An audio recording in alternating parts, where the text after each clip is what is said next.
Devices Radio Network. Hey guys, we record Drugs and Stuff in advance, and that way there's always an episode that will be ready for you each week. The last episode was right after the Arnold Classic, and because it had some time-sensitive conversation, I thought it would be best to release that one next. So now we're going to go back and release the previous episode, which is still new. You guys have not heard this yet, but we're going back in time just a couple of weeks. Just thought I'd let you know, because there may be a moment here or there that doesn't line up with our current timeline. Now you know why. All right, guys, enjoy the show. Thank you for listening. Drugs and Stuff is for informational, educational purposes only, and this program is brought to you by TrueNutrition.com. You can use our code ADVICES at checkout. Welcome back to Drugs and Stuff with Dave Crosland. I'm Scott McNally. This program is brought to you by TrueNutrition.com. You can use our code ADVICES at checkout. Dave Crosland, what's going on, man? How you been? I'm good, mate. I'm good. Not much at all. Steady Eddie this week. Just the usual stuff. But training's taking a positive turn, which is nice. Starting to really move forward a little bit now because I've been sort of fanning about for a while. Good. So, yeah, I don't know if it's just change of gym or just the fact that it's a lot more practical for me and I don't feel like I'm got a clock ticking over my head to get home, or if it's just, I don't know. I think when we train, we're very much like goldfish. We grow to the size of the gym we're in. That is so true. So true. How are you seeing the differences in that? What's going on? First of all, where are you now? Is it closer to home or something? Yeah, I'm at a place called Origins, which is supposedly a boutique gym. What the hell does that mean? And what are you doing at a boutique anything? Well, all right. Yes, I know. It's quite weird place in the sense that, I mean, you go in and the reception is stunning. Huh. The changing rooms look like something out of a 5-star hotel. There's all these Edison lamp bulbs hanging from the ceiling. Very, very stylish. But dumbbells go up to 70 kilos. What's that in pounds, 70 kilos? 160-ish. Okay. That's not bad, man. And he's getting bigger ones. No kidding. Your 2 full Olympic platforms, proper comp bars. Okay. No shortage of plate weight. The kit, for the most part, is very good. There's some bits that are a bit of a compromise because it's only a small place. Okay. But it's for a very small little gym, it's very well equipped. How long does it take you to get there? 5 minutes. That's perfect. That's a perfect gym if you ask me. Yeah, it's not busy when I go in the morning. It's quite quiet. My wife and my daughter are coming with it and training up there as well. Oh, nice. I just put my headphones on and get on with it. But it's small enough that I can just put my phone at the counter. Yeah. Put the Bluetooth headphones on and the range fits the whole gym. And then you don't have to worry about getting messages from me and everybody else while you're training and get distracted, right? I can just listen to my music and I don't have to worry about moving my phone around because the gym's quite small. But it's the guy's very active in moving it forward. He's wanting to put a strongman area out the back in the car park at the back as soon as he can. Nice.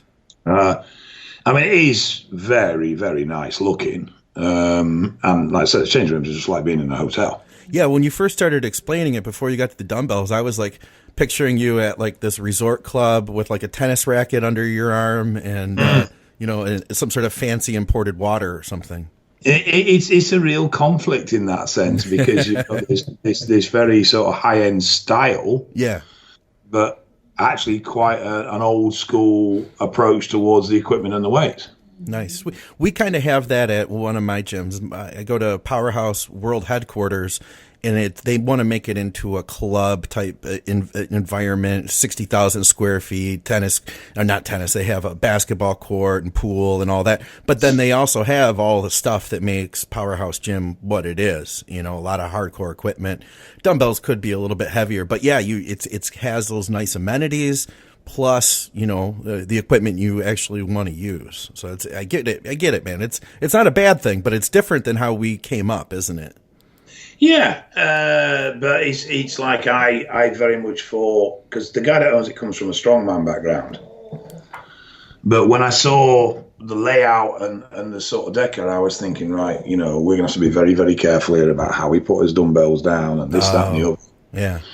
And I was talking to him the other day, and he says, as long as you're not stupid, he's got no issue with the dumbbell hitting the deck. If it hits the deck because you failed in a set, it hit the deck because you failed in a set. He said, I built the floor to take it. That's a different event than just like chucking it down because you think you're a badass, right? But there's plenty of gyms that even if it drops because you failed, will jump all over your back for it. Sure.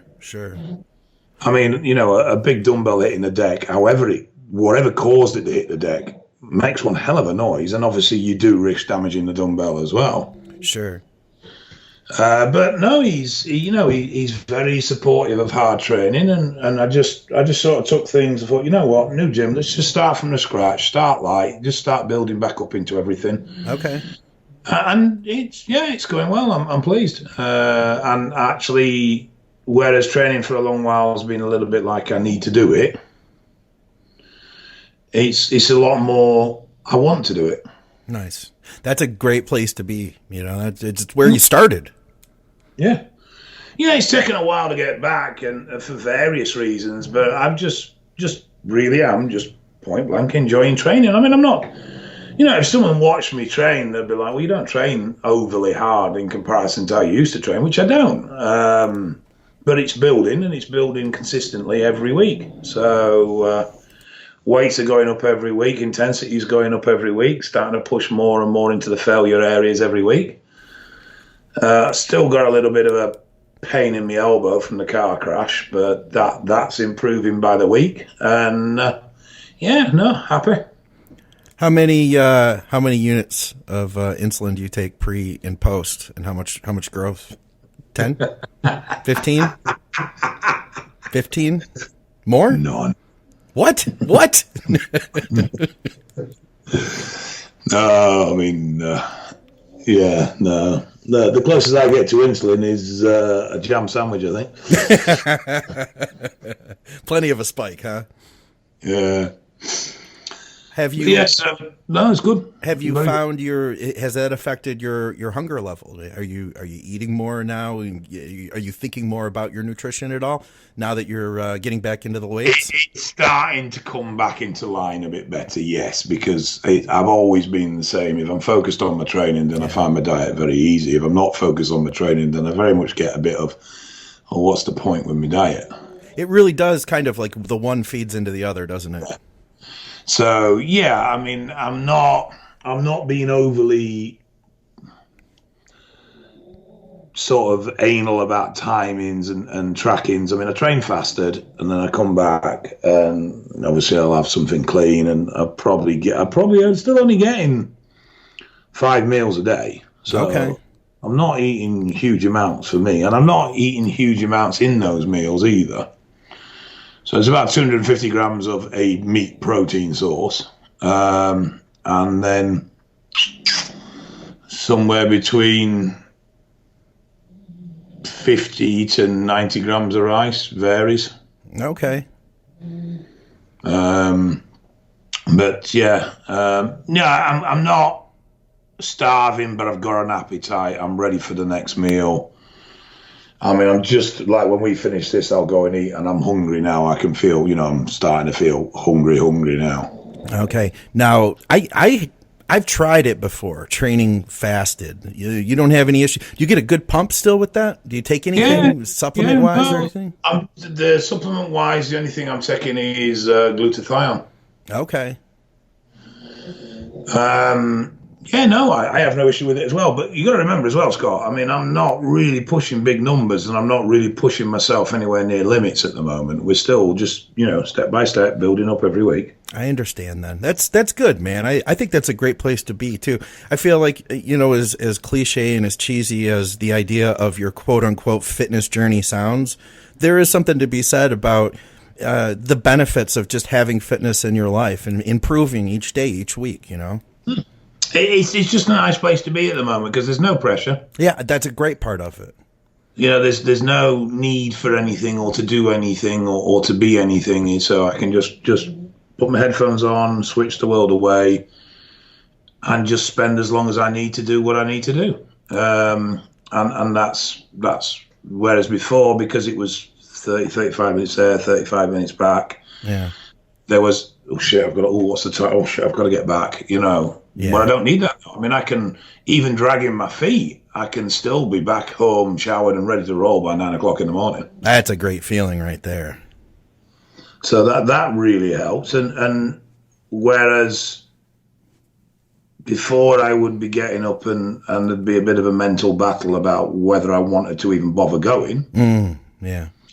Now it's not even a consideration. And the other thing as well, which helps, whereas before I was having to get up and get out the door, if I'm a bit groggy because I've had a late one the night before, we're working late or something like that. I mean, last week there were a couple of half 11 nights where I didn't finish.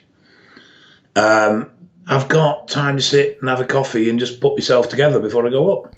That's important too. So, yeah, it's fitting in really, really well. I wish I'd made the change sooner. However, my old training partner has been sending me pictures of his gym at home, and I am going to have to go up and break it. Oh, yeah, he's got a nice setup. Are you familiar with Watson's equipment? I am a little bit. We don't have a lot of it over here, but I am familiar with it. Well, he's equipped his home gym with Watson's. Really? What does he have? Leg press, hack squat, which incorporates a cage. So there's a hack squat at one end and a full cage at the other end. Okay. Full set of dumbbells, bench press, V squat, lat pull down, low row, cable crossovers. Wow. He's just ordered a leg abductor. I think he's only got a seated leg curl. I don't think he's got a lying one. Only. I mean, still, any leg curl for your home gym. That's awesome, man. He spent some money. He has spent some money. How high do his dumbbells go? I think 60s. Wow. Here's the thing. I don't know what it is about you guys in the UK. When I started really researching about anabolics, first place I went was to message boards, like a lot of people did. And this is like early 2002, 4, somewhere in there. I can't remember, 4 maybe. And I started going on the UK boards. I got into Muscle Talk. It was a place that I went a lot. I learned a lot from those guys. I noticed there is a lot of you guys over there in the UK that have home gyms. It seems like more home gyms over there than over here in the US. I've no idea if it is or not. I mean, I must admit, I do know a few. In fact, I'm going to see a client on next week who I said, right, let me know postcode of the gym you train at. And he said, I train at home. And he's quite a decent level competitor. So I was quite surprised to find that he's based at a home gym and isn't based at a commercial, a full-size gym. Yeah. But yeah, no, I don't know if how common it is or not, to be honest. It's not something I've ever really paid much attention to. Yeah, it's something that I've noticed versus a lot of us just maybe back then too, from what I remember, the guys were telling me that the gyms weren't as posh as they are over here with the level of equipment that we have. I think you guys have caught up since. You've told me about a lot of it. There's some monster gyms now, but I agree that for a long time they were, I mean, people call them spit and shoulders, so I just call them shitholes. Because they were. I mean, there were, there were gyms that were dirty and holes in windows and freezing. And I mean, very common around where I am to have gyms in old mills. Okay. And some of them things, Jesus Christ, you're wearing 5 layers to go in there. Yeah, yeah. You know, your sweat's freezing on your forehead. They are that cold in winter. You definitely aren't picking up bare metal bars without putting gloves on because your hands are sticking to the bars. Mm. There's something to be said about that, though, isn't there? Yeah. I mean, I wouldn't want to go back to it today. Not every day, but. Well, I think the thing is, if that's your option of where you have to train, you're there because you want to be there. Yeah, that's a good point, man. Yeah. Because you definitely ain't going there for the luxuries and the social life because it's freezing. I mean, absolutely Baltic in some of them. Yeah. Yeah, I could imagine, man. And I think that did breed a bit of a do or die attitude towards training because you were training in environments where it wasn't all handed to you on a plate and it wasn't all excellent equipment and you just had to make do with what you had. Oh, yeah, yeah. Like I hear some of the new guys today that will complain about like, oh, they don't clean this equipment very often, you know? It's like I remember when they never cleaned equipment, like ever, you know? Oh, yeah. Yeah, I've been in gyms where you're wiping the nosebleed of the guy that was on there 3 days before you used it. Yeah, yeah. You can hardly see yourself in the mirror because of all the spit on it and when you're squatting. Yeah, there is a bin in the corner, but it overflowed about 4 months ago and is still growing. Right. Man, but yeah, I mean, there's still a few gyms like that now, but I mean, I've been to a few gyms and really wondered what the hype was about the gym because there may be an atmosphere, but the actual equipment was fucking garbage. Yeah. Well, I'll tell you what, man. We're recording this show pre-Arnold, so this isn't. We're always a week ahead because we've got some good planning between us, and therefore the shows keep coming out, and we have a cushion in case you're traveling or whatever if we have to miss for some reason. So this show comes out after the Arnold, but I'm going to tell you anyway, though, Dave. I'm excited, man, because we are recording this before the Arnold. I'm doing my laundry right now in order to pack. I'm going to get everything ready to go after we're done recording. I'll be hitting the road first thing in the morning. I wish you could be there with us, man. Wish you could see Luke. Yeah, it'd be nice to see how Luke does, but I'm quietly confident he's going to hold his own this time. I think so. I'm excited for him. Should we just pretend like it already happened and say he did really good? Yeah, because it's good. Yeah. Excellent. Yeah, I can't believe how well he plays. Oh, that was so good. So good. Amazing. Good job, Luke. I mean, is there any problem in it? You can only control what you're doing when you're stepping up to stage. You can't control what others are. Yeah, that's true. But from what I've seen of his latest pictures, he's definitely bringing the best he has ever brought. Yeah. And that goes from not just condition, which I know he's suffered a little bit with in the past, but also shape and mass and balance and everything. Yeah, I feel like he's just continued to improve. It's it'll be interesting to see what happens. And while everybody's listening to this, they already know because it has already happened. We're going to do the podcast event, by the way. So that's going to be cool, man. Wish you could be there for that too. You are going to be out there at Body Power. We talked about that an episode ago. So you're coming out to Body Power. Are you going to be talking, did you say? Possibly, yes. I'm just waiting for confirmation of what we're doing. It's very changed this year, and I'd be alive. I said I knew exactly what's going on.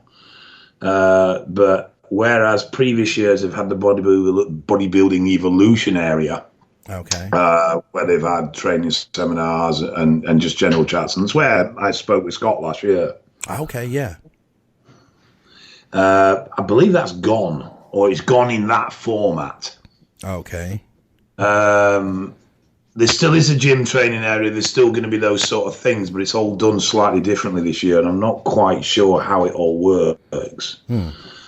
But I believe I might be doing something either with Scott or around the same area as Scott at some point. And there's been a conversation about that. And then I believe I'm doing a talk on drug use for another area. And then I'm with 3 companies as well. So there's Medichecks, Youth Revisited, and Strong Nutrition as well. Okay. And I think my wife's going to be working it as well this year. She's just giving me the finger at the moment. Which you probably deserve. She hates it. She absolutely hates bodybuilding. Does she really?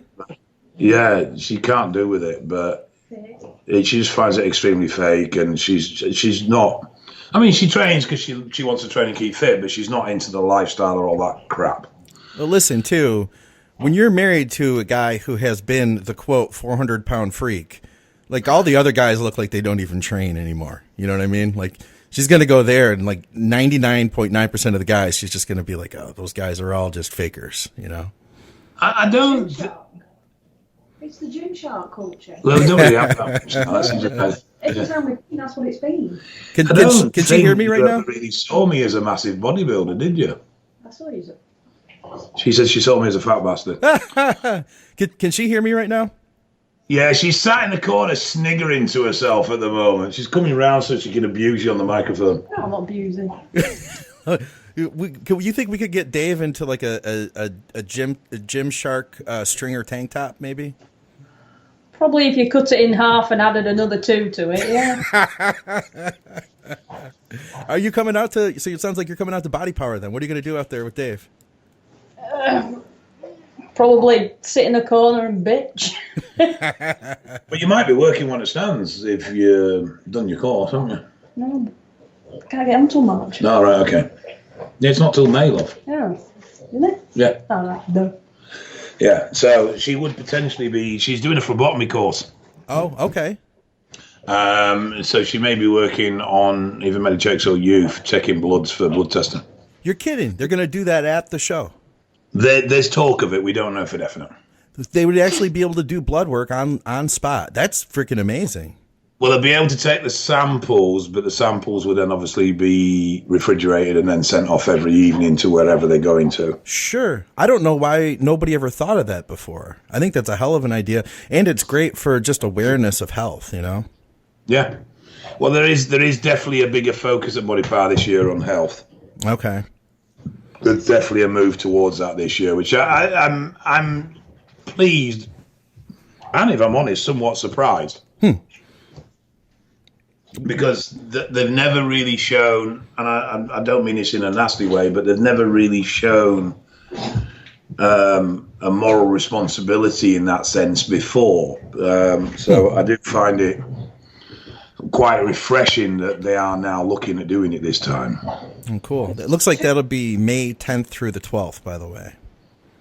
Yeah, I believe it's split into fitness and lifestyle, sports and performance, and aesthetics. And it's got like 3 areas. Okay. Interesting. But I don't know much more than that. Well, I've heard a lot of good stuff about it. I would love to try to make it out there. This year. We've already discussed this. I am seriously going to think about it. I'll have to look after we get off the line here and see what the prices are for tickets to get out there. And like I said before, if I get out there, I need to do like a tour too and see all the gyms while I'm out there. You need to go in Scott's suitcase. That's fine. Just tell him to bring a big suitcase. We'll stuff you in. Job done. And just wheel me in. That'd be perfect. Yeah, exactly. Give me a couple Might protein be a bit shakes. cold on the flight, but never mind. And a Gatorade bottle to pee in, and I'll be set. We're not getting that fancy. Come on.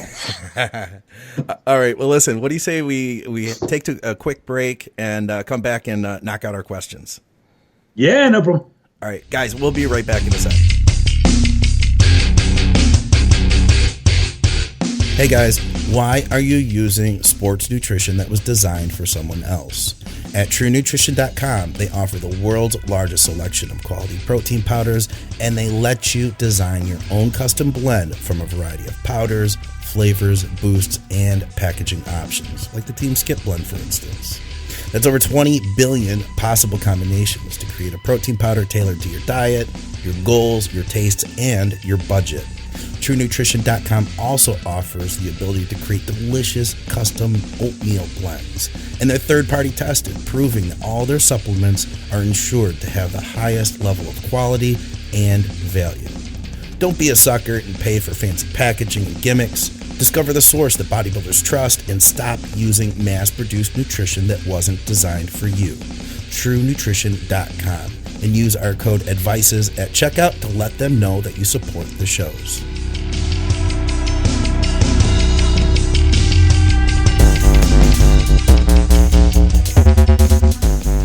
Hey guys, I wanted to take this break to say thanks to Dave for everything he's doing here at Advices Radio, and thanks to Dave for everything he's doing for bodybuilding as a whole. You guys can check out more of his stuff. Go visit his website. It's crosslands.org.uk.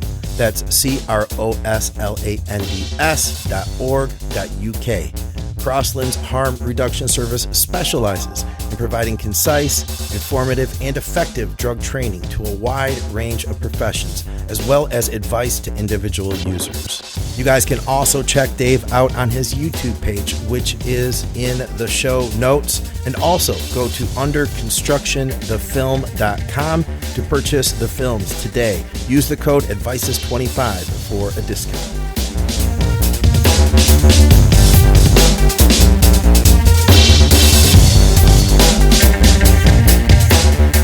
All right, guys, and welcome back to Drugs and Stuff with Dave Crosland and Scott McNally. We are over in the forum at forum.advicesradio.com, or you could just go to advicesradio.com and click on the forum button. In the bodybuilding section, we have threads stickied for all the shows. We are in the Drugs and Stuff thread.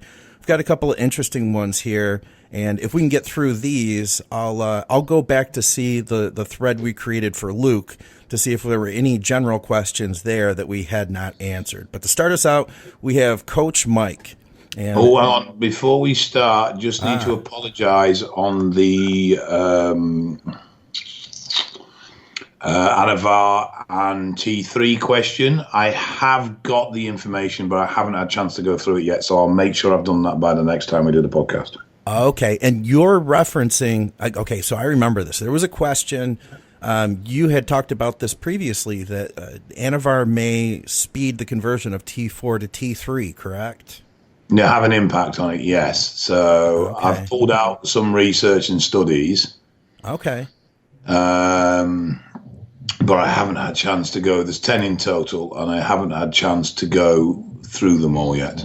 With all that time you're saving, not having to drive to the faraway gym. Just, all right. There is a mild impairment of anabolic steroids on thyroid function. Okay. For the general. But I do believe that Anavar has a slightly different effect, but I want to make sure that I'm quoting from proper research and not just coming out with some bollocks. Fair enough. All right, we'll get to that on the next one. Coach Mike says, "Hey Scott, I'll preface this by saying I am addicted to all the Advices Radio podcasts. I'm not active on the forums, but I have read Fortitude and Be Your Own Bodybuilding Coach, Dr. Scott's book. I have a question for, whichever podcast you think would be the best fit." I told him, bring it here. I've always been natty, but started running my first cycle about 3 weeks ago.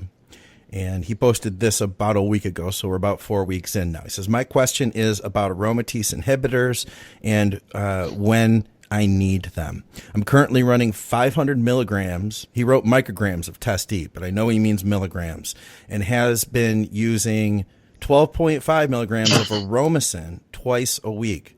My mood has been absolute shit. Anger, mood swings, and depression. A gym bro told me on my current dose of test, there's no reason to be blocking estrogen. My extremely low estrogen could be contributing to my tennis elbow flare-ups. The other factors are that I am a veteran of the Iraq War, having fought in Fallujah, Iraq. Diagnosed with PTSD and currently taking 225 milligrams of vinlaxafine. I am planning on doing an Anavar and Winstrol at about 8 weeks out. So my question is, what dose of test Anavar Winstrol Is an aromatase inhibitor needed? I'm terrified of gyno and have heard horror stories.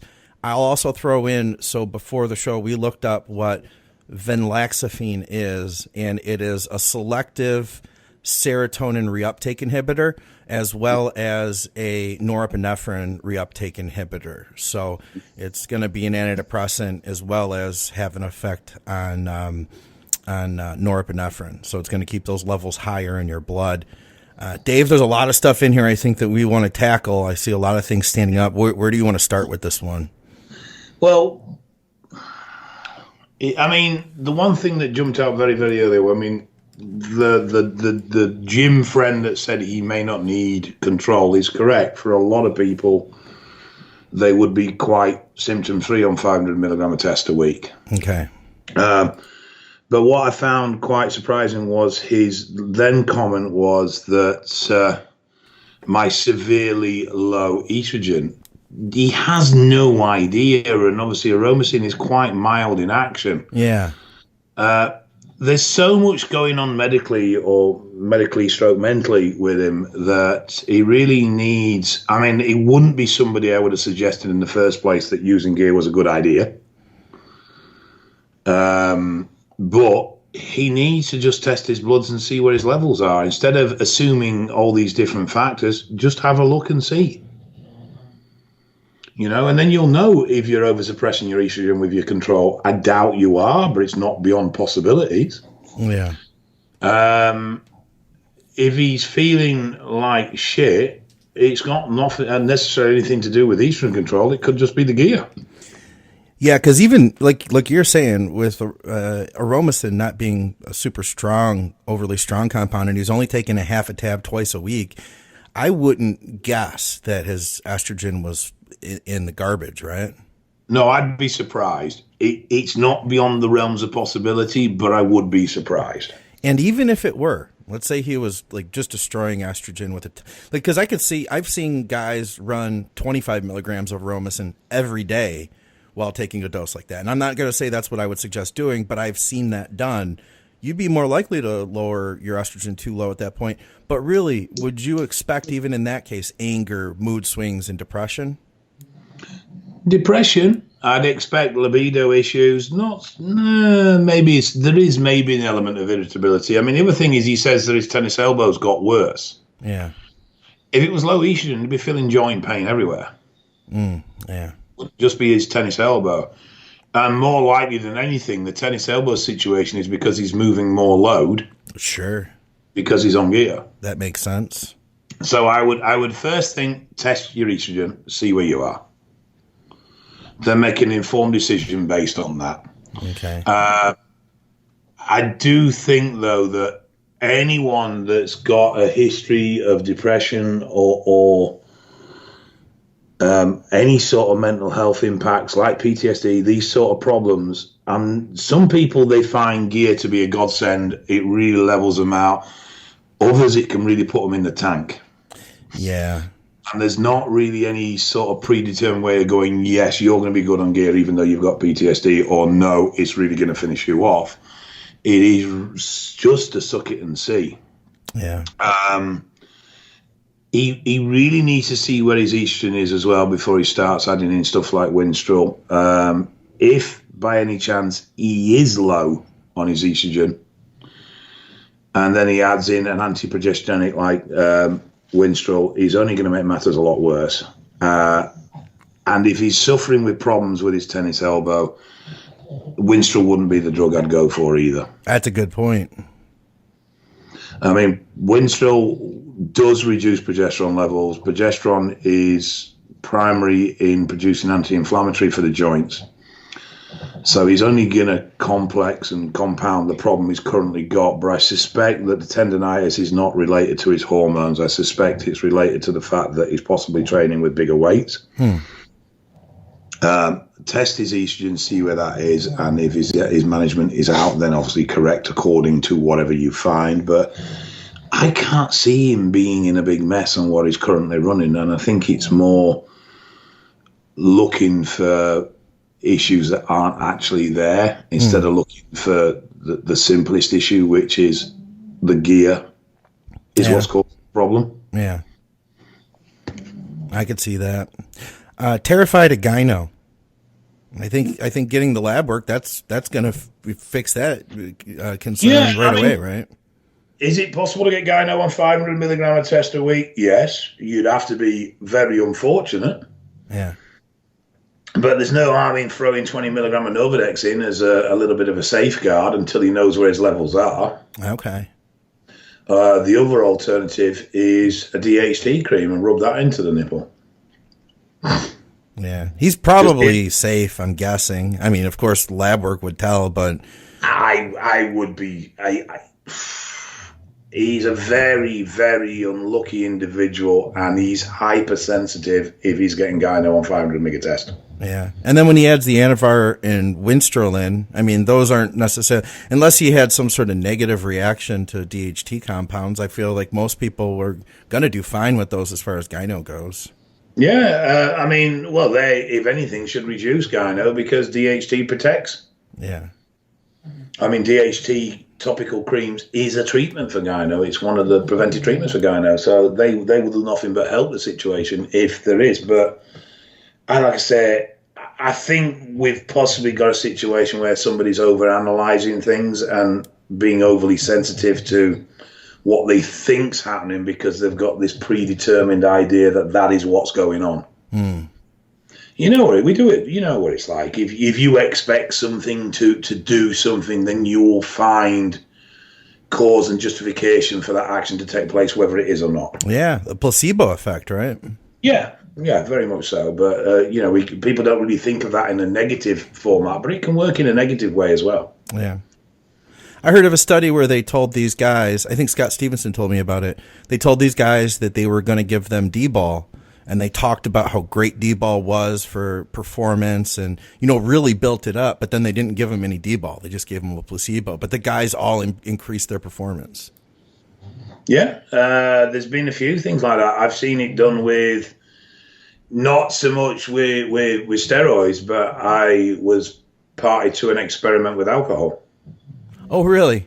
Where they told everybody they were drinking alcohol, and it was a barbecue situation, and that's alcoholic punch, and there was no alcohol there at all. You're kidding me. Were you part of this? I was part of the organization that was doing the experiment, so I knew what was going on. But what happened? What happened? They all started falling around pissed as fart. You're kidding me. No, because they believed they were drinking alcohol. Huh. That's funny.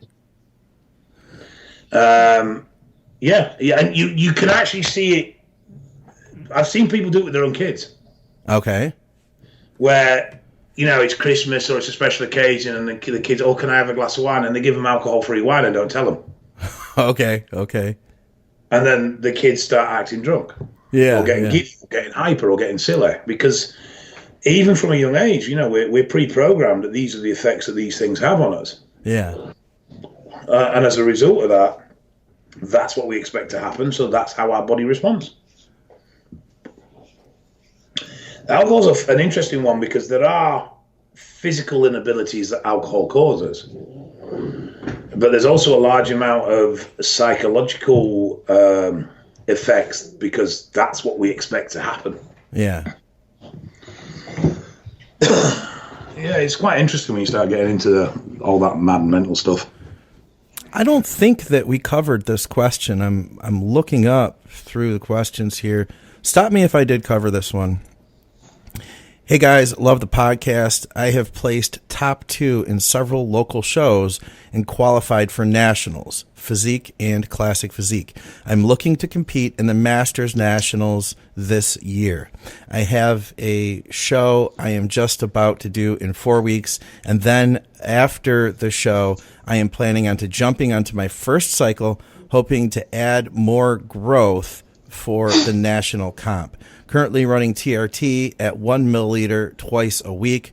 Once I compete at my show in March, how long should I wait for my body to rebound from the extreme conditioning before I jump on the cycle to compete for nationals, which is in August? Last show I did was in November, and I had some edema in my legs. and I didn't feel right for about 2 to 3 weeks. Looking forward to hearing your opinions. Right, rewind. He's on TRT, but he takes 2 mil a week. Is that what he says? Currently, twice, 1 milliliter of TRT. It says he's currently TRT 1 milliliter twice a week.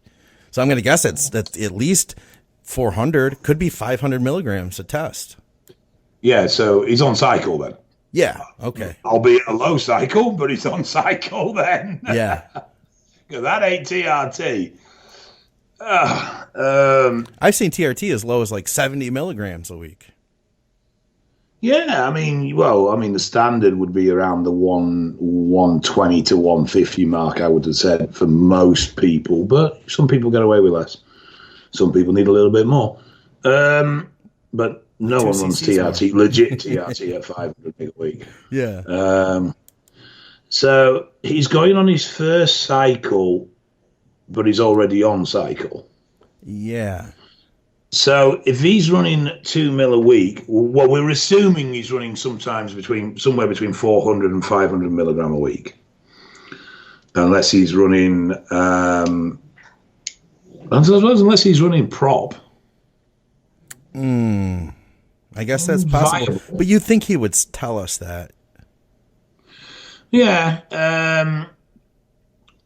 If he's getting some issues with edema on the stage and he's running 500 mg a week, well, it's quite obvious where we'd start looking at the culprit, because he won't be running anything to control his estrogen, which is going to be particularly viable stepping on stage. I mean, he was asking about a cycle post-show, wasn't he?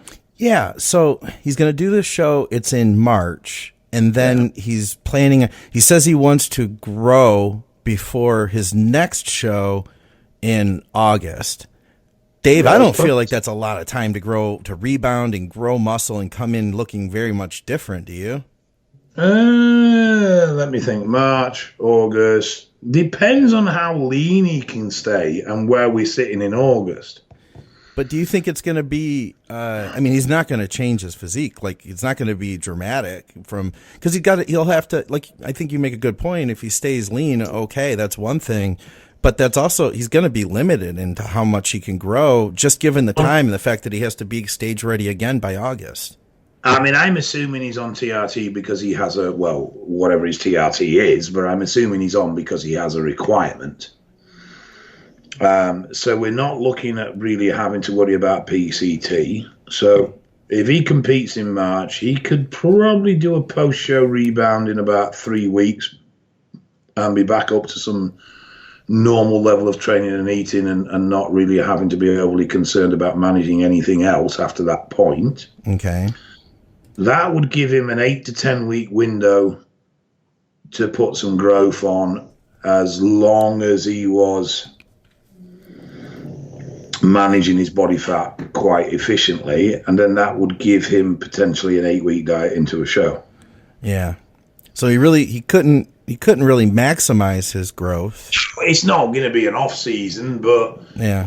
I mean, if he was genuinely not running anything, and at the moment we're assuming that he's actually is running something, but if he was genuinely not running anything and that was his first cycle, then I'd say, yeah, you're probably going to do all right because you're going to have a great response. But with him already running what we think is 2 mil a week, then he's not going to get that same sort of newbie gains that he would have done if he was running either a true TRT or nothing at all. Yeah, that's a good point. He could potentially push it, and like I said, we're thinking he's on TRT, so he could sort of extend it to quite a big cycle and do a sort of elongated lean bulk recomp type situation into the show. It depends on how well he manages his rebound. Yeah. But yeah, it's one of those periods of time that's sort of in the middle. It's not really short enough to go straight into a comp. So, if he's generally starting on his first ever cycle, then he'd probably quite comfortably grow in prep, just for the simple reason of the fact that it's the first time he's ever been on gear. Sure. But from what he said, it looks like it's not. It's looked like he's already running gear at quite a reasonable level in regards to time period he's running it over, and he's not actually realised how high his dosage is in comparison. I don't know. It's without knowing exactly what he's doing now, it's difficult to say. But if for argument's sake he was generally running 2 shots of 75 mg a week, then he could probably get some quite good response, because it's going to be the first time any decent level of gear has hit his body. Yeah, that's true. It's not ideal. A lot depends on his condition, but there's room for progress. But yeah, I think we'd all like to see a longer period of time in which to really push it. Here's my thought. I think, because, I this is one of the things that I run into a lot, or especially newer guys that, get a hold of me and they tell me that they want to do a show. And then the first thing we need to do is get a solid plan together in order to be successful. I don't like his plan at all. This makes no sense to me. I would, and I'm not telling him he should change it now. I don't want to persuade him into doing anything other than he wants to do. But if I were working with this guy, I would not have him do a March show, because I see he's already qualified. There's no point in doing that show. All you're doing is holding yourself back, because right now is the time that you should be growing. From March to August, you have 5 months. And in most cases, I would want to do, and it depends on how lean you are to start, but I would want to consider it to be a contest prep by, 4 months out at least. You still may be able to eat a lot of food, but we're going to keep it clean. We're going to start tracking what's going on. And we're going to be, making sure that you are at the very least not going the opposite direction. We want to be starting to make improvements at that point toward conditioning for the show. This is just, it's not a good plan. It's a terrible plan, honestly. Sorry, I'm getting irritated looking at the plan, because you qualified last year. Your sights are set on what's important here. I don't know. Maybe he wants to do this to stay requalified in case he doesn't do well at nationals. But my thought is do a show that's right around when you plan to peak for August.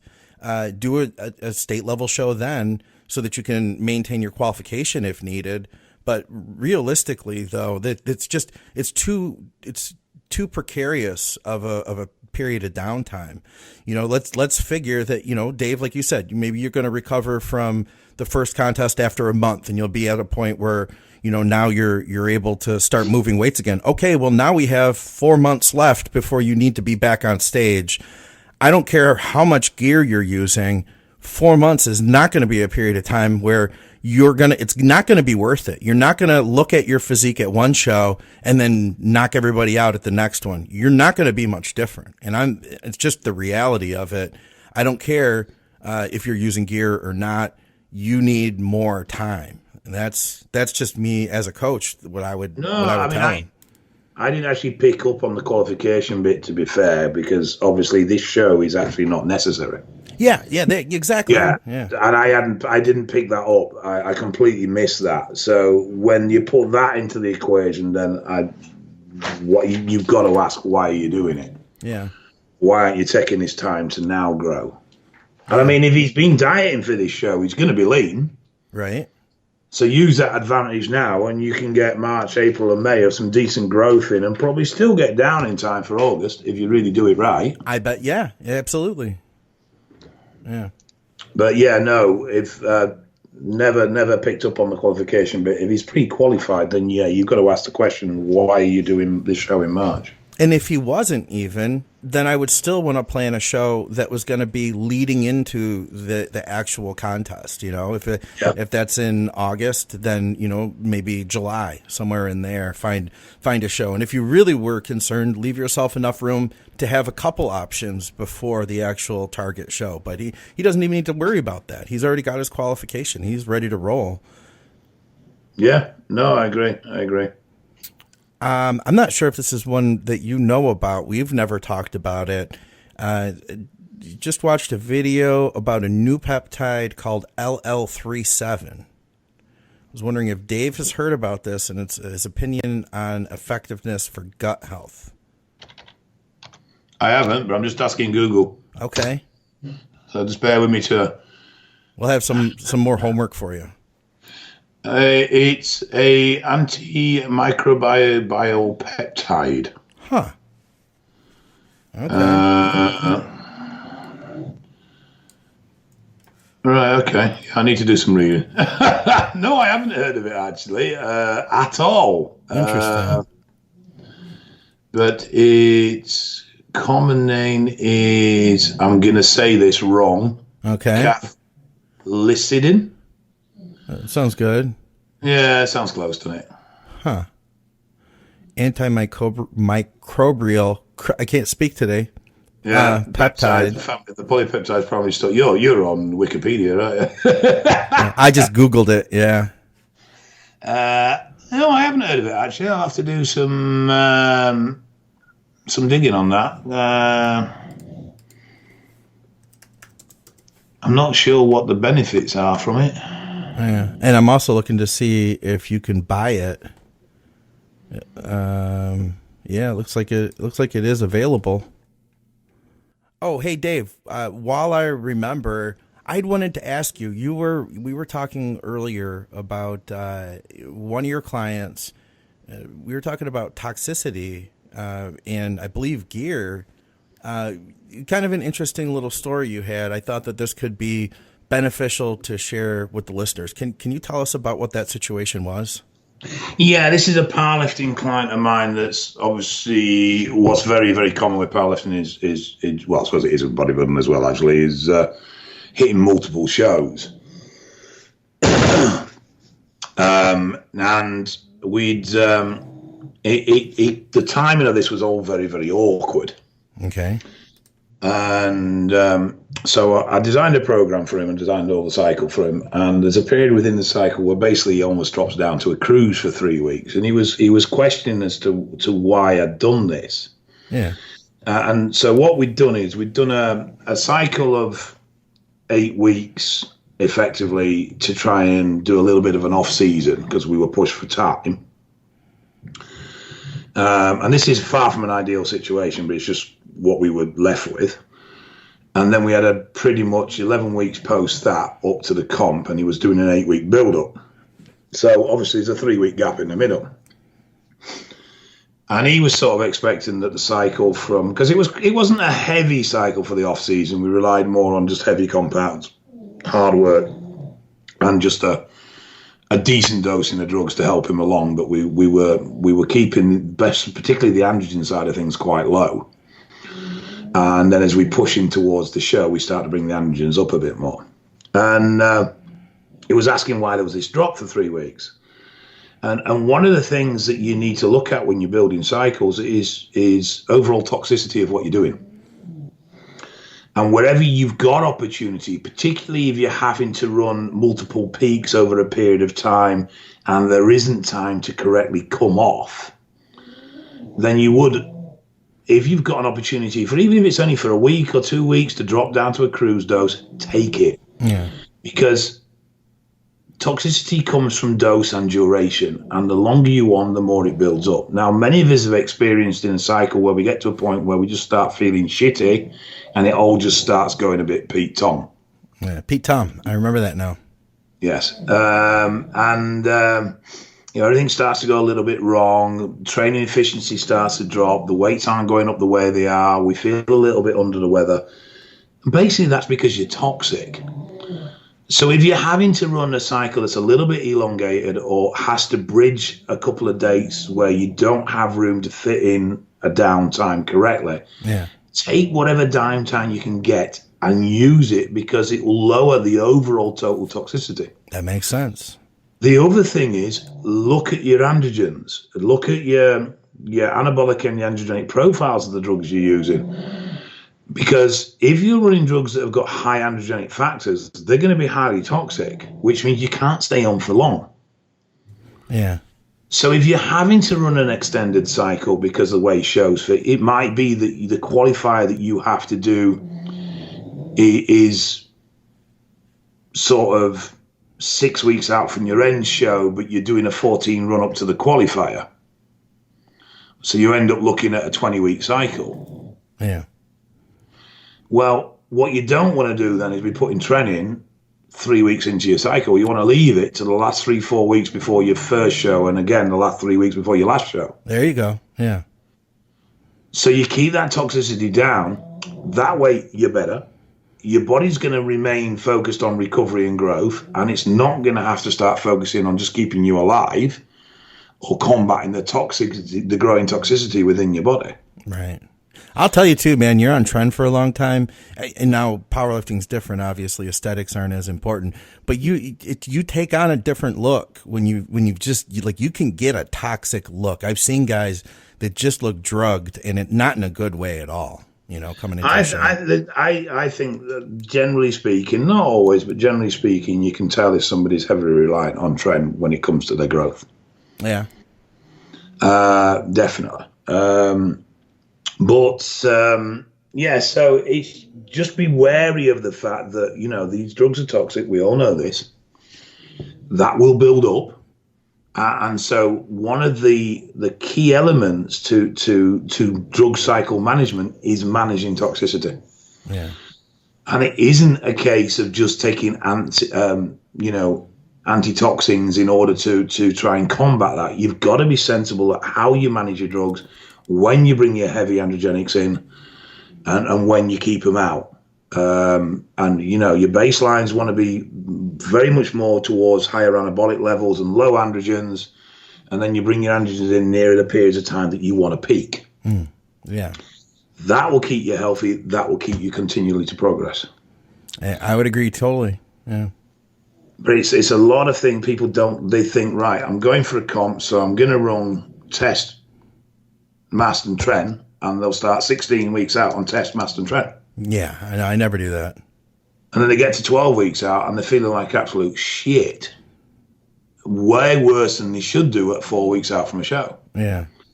Where if you started on just a bit of test and deca, or just test or MPP, and then got 4 weeks in, dropped in a bit of mast, and then 6-8 weeks in, dropped in your tren, it's still going to have the effect you want it to have in the way it's going to make your physique look, but it's not going to kick the arse out of your health. Yeah.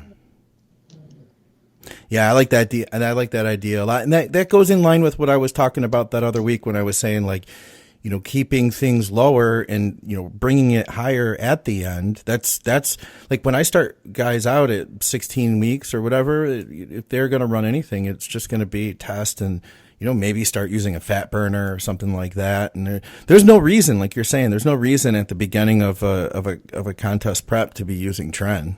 Not out the gate. No. Well, I mean, it's just be wary of the androgenic, ratios within drugs. Yeah. And just try and manage them a little bit. Yeah. And if you're conscious of that factor, then it's a lot easier to manage. And you will respond better. You will get better growth and better results if you're fit and well enough to train hard than you will if your training is compromised because you are run down, for want of a better term, even if you're continually upping the dose to compensate. Yeah.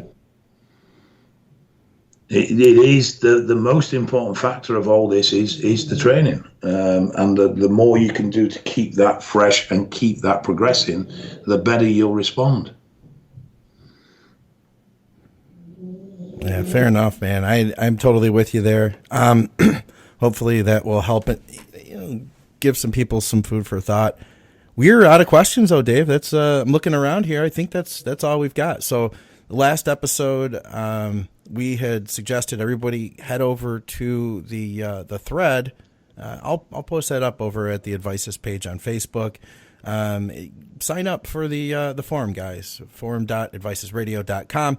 Head over to the Drugs and Stuff thread, which I am going to post at the Advices page on Facebook, and start getting us some more questions. If we have to, we'll go back to Facebook and post over there. But I'm going to try to build things up in our question thread. That way they're all in the same place. Dave, I get a lot of people that will message me and say, hey, I've got a question for the show. And then I forget, because it's like in a PM or it's at Instagram. It's all over the place. It's the best way we can keep it all together is here. And if we'd ever miss anything too, just let me know. I'd be happy to go back because we try to cover everything unless it's a topic we've talked about like 5 times. We had some questions about your thoughts on insulin use, and we've covered that one a bunch of times, Dave. Yeah. I don't know if I totally agree with you still. I appreciate that, but that's the joy of us being adults is that we can disagree. And that I can be right. Yes, well, obviously, you hold the control button. You're always going to be right. No, I appreciate a good, because it's made me think, one of the things you were saying is that, and I could see it, that people might not train as hard because they get that awesome pump from taking the insulin pre-workout. It makes a lot of sense, man. People stop early. I could see how that could be possible. I've gotten away from using it pre-workout now, and not necessarily for that reason. When I have used it, I'll use it post-workout now. And how do you feel having dropped it pre-workout? Well, I hadn't really been using it consistently anyway, so it wasn't a big change, honestly.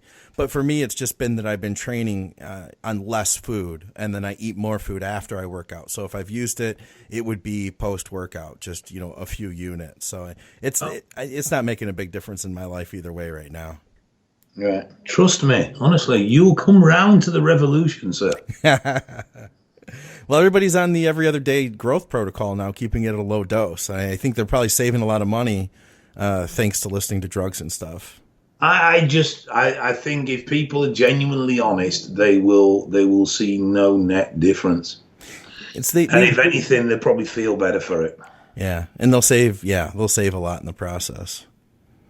Yeah, I think people just want to believe there's something more. The thing is with the growth and insulin is you see weight increases, you see visual size increases, so it's understandable that you go, well, this is working. Yeah, until you stop, right? Yeah, and that's the bit you need to look at the overall picture, and there are guys out there that are very influential that are big promoters of it. But I still ask the question, how much stage weight have they put on in the last 4 years? And in the most cases, very little.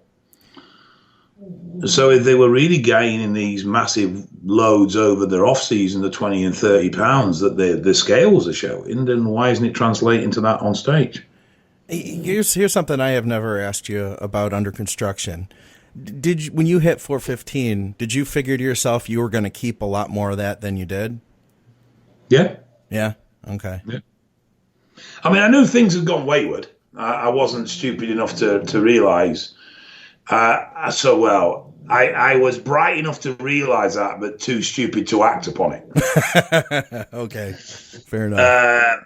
So there was an element of denial, and there was an element of, and I think because at 392, even though a lot of it was the super compensation of glycogen within the muscle that was giving my shape and size, the balance between weight and condition I was still happy with. Oh, okay. The problem was, though, that when it tipped over that in a massive way, and I spilled out hugely. So even though I was I was 23 pounds heavier at the end, the overspill was more like 40 pounds. Okay. And when I dropped that, I came down, what was it, about 60 pounds? In water. That's crazy, man. And that wasn't just sub-Q water, that was intramuscular water and everything. So I was nowhere near as full as I'd been. Sure. But I was shocked to see that I actually had the beginnings of a six-pack. And it was like, just whoa. But I was also shocked to see that my net gain of muscle mass in that second film was very minimal. Yeah. In comparison to the first film, where it was very blatantly obvious because I was 65 pound fucking heavier. Yeah. And though I wasn't as lean, I definitely wasn't even 25 pound of fat heavier, you know what I mean? Whereas in the last one, I was 60, again, I was 50 pound heavier. Yeah. But I looked like 50 pound of fat had been added. Yeah. And when it all came off and dropped, there was even the potential that I'd lost size. Man, that's heartbreaking right there. Because I was so focused on how fat I was getting, I was starting to restrict my food. Oh, okay. Yeah, no, it was, I mean, I knew things had gone Pete Tong, but it was like, I was so close to 400. It was like, just ride it out. Yeah. Just, you know, which was a false economy completely, but you're only human. And when you've invested so much time and money and effort and pain into something, you sort of want to see the end of it, even if it's detrimental. Oh, I get it completely. But yeah, I mean, even if I was still using, I don't think I'd ever go over therapeutic dose of growth, and that would be it. Okay. That's about where I'm at, 2 units a day now. I'm just going to leave it at that. But otherwise, I wouldn't bother. All right.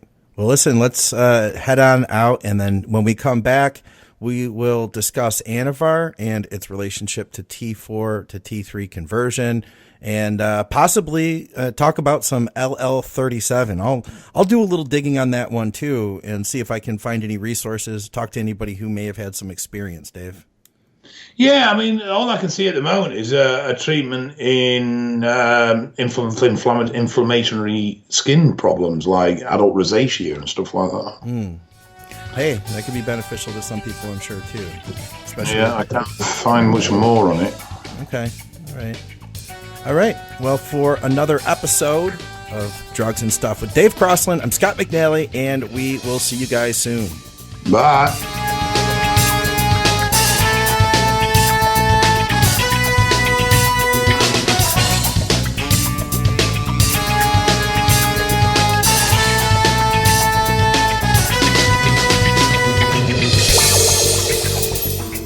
Voices Radio Network.